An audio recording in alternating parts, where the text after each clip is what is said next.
एक कानपुर के महानुभाव हैं जिन्होंने पत्र द्वारा एक प्रश्न किया है।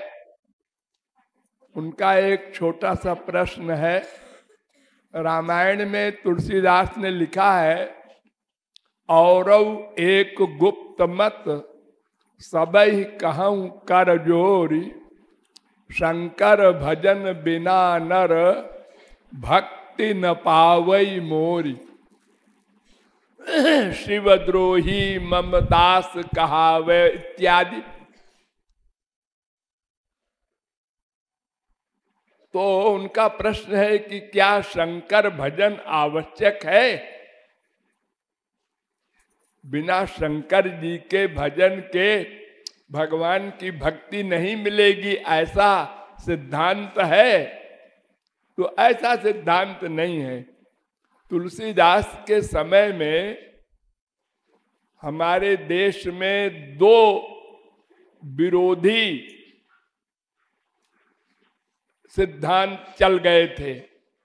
दक्षिण वाले विष्णु के खिलाफ हो गए थे, उत्तर वाले शंकर जी के खिलाफ हो गए थे, और अपढ़ गंवार लोग उसमें शामिल हो गए। गाली गलौज मारपीट भी होने लगी।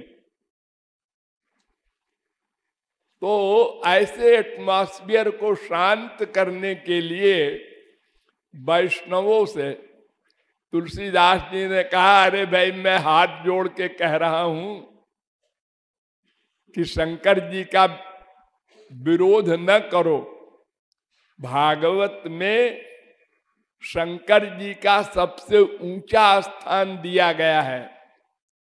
निम्न गायाम यथा गंगा देवानाम अच्युतो यथा, तो वैष्णवानाम यथा शंभु पुराणानाम इदम तथा। भागवत में ऐसा कहा गया है। 12वें स्कंद के 13वें अध्याय का 16वां श्लोक। अर्थात नदियों में सर्वश्रेष्ठ गंगा, उपास्य देवों में सबसे श्रेष्ठ श्री कृष्ण, और भक्तों में सर्वश्रेष्ठ शंकर जी, और पुराणों में सर्वश्रेष्ठ भागवत। तो एक तो शंकर जी स्वांश है श्री कृष्ण के, तो स्वांश जो होता है वो भगवान ही होता है। वो स्वरूप शक्ति का गवर्नर होता है।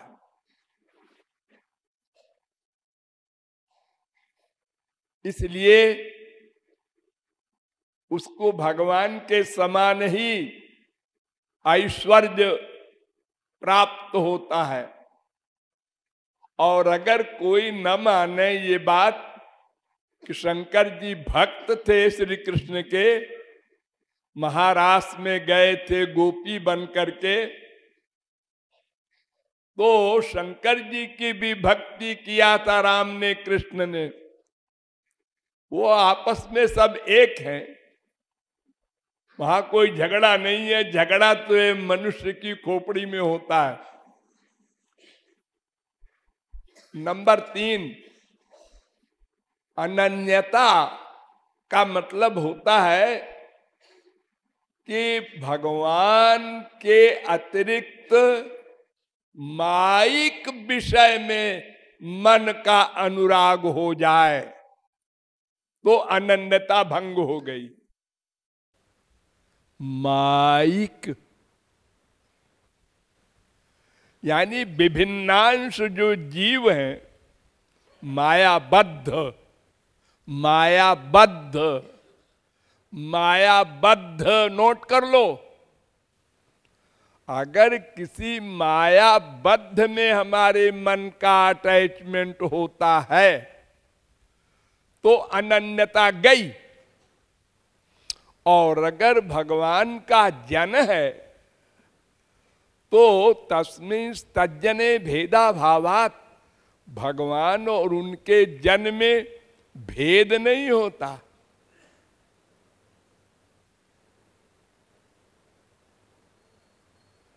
इसीलिए वेद कहता है यस्य देवे परा भक्तिर यथा देवे तथा गुरु।